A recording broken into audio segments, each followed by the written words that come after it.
तो नमस्कार। आज हम चर्चा करने वाले हैं भारत में जो संवैधानिक संस्थाएं हैं उनके उपयोग और प्रयोग पर चल रही चर्चा पर, विशेषकर इनकम टैक्स, सीबीआई और ईडी को लेकर हमारे जितने भी विपक्षी दल हैं, विपक्षी नेता हैं, वो सरकार पर आरोप लगाते रहते हैं कि इनका दुरुपयोग किया जा रहा है।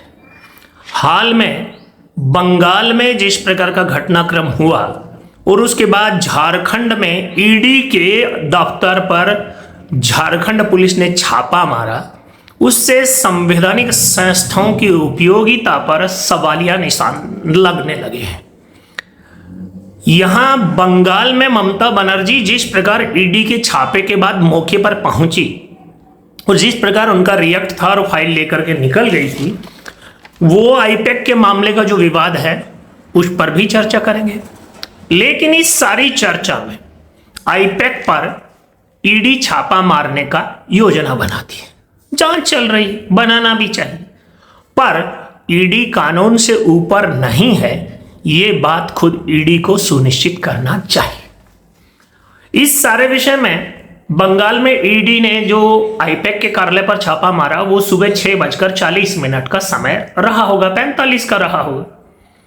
और ईडी के छापे के जो नियम है उसका पालन हुआ कि नहीं हुआ, उसकी पुष्टि सुप्रीम कोर्ट में बंगाल की और आईपैक की ओर से वकालत करने वाले वकीलों ने जब ईडी के वकील से पूछा कि आपने ऑफिस कैंपस में प्रवेश किया 6:40 पर और आपने नियमानुसार जो स्थानीय पुलिस को सूचना देनी थी वह सूचना का मेल किया 11:30-35 पर, तो ये 4.5 घंटे का लोचा क्या है? ईडी इस 4.5 घंटे तक सूचना करने से गुरेज परहेज क्यों कर रही थी?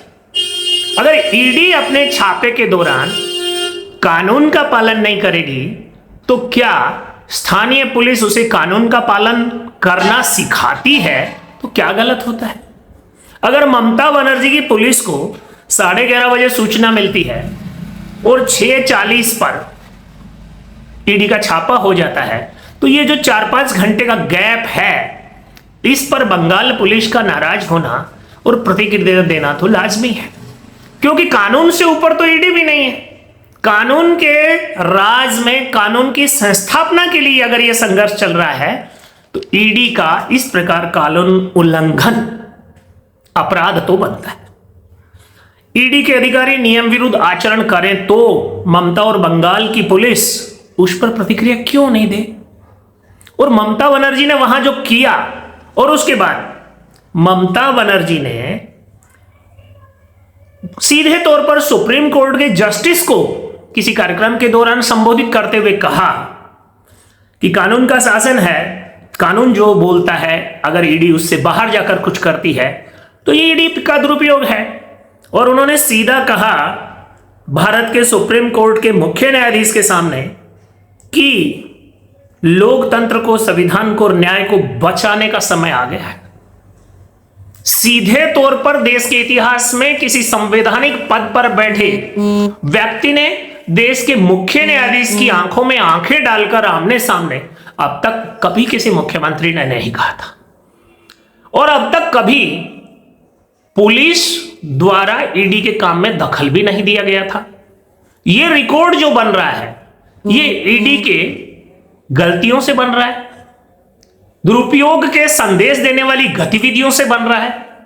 और इसलिए अगर देश में कानून का शासन है और कानून का सम्मान करना है तो फिर विपक्ष के आरोप जो सुप्रीम कोर्ट में डिबेट हो रही है उससे तो लगता है ईडी का आचरण भी कहीं ना कहीं संदिग्ध है।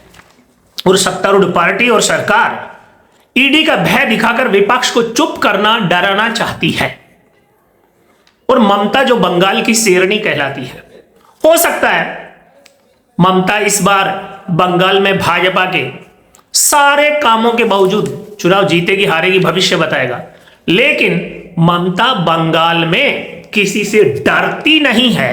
यह ममता ने इस घटनाक्रम में दिए रिएक्ट से बताया है। आप सबको क्या लगता है? सरकार ईडी का उपयोग कर रही है दुरुपयोग कर रही है, ईडी के अधिकारी मन मर्जी से कानून से ऊपर जाकर आचरण कर रहे हैं। सारे विषयों का जो विश्लेषण है वो आपके कमेंट के माध्यम से होगा। कृपया कमेंट करें और बताएं कि वास्तव में हमारे यहां ईडी का उपयोग हो रहा है या दुरुपयोग हो रहा है।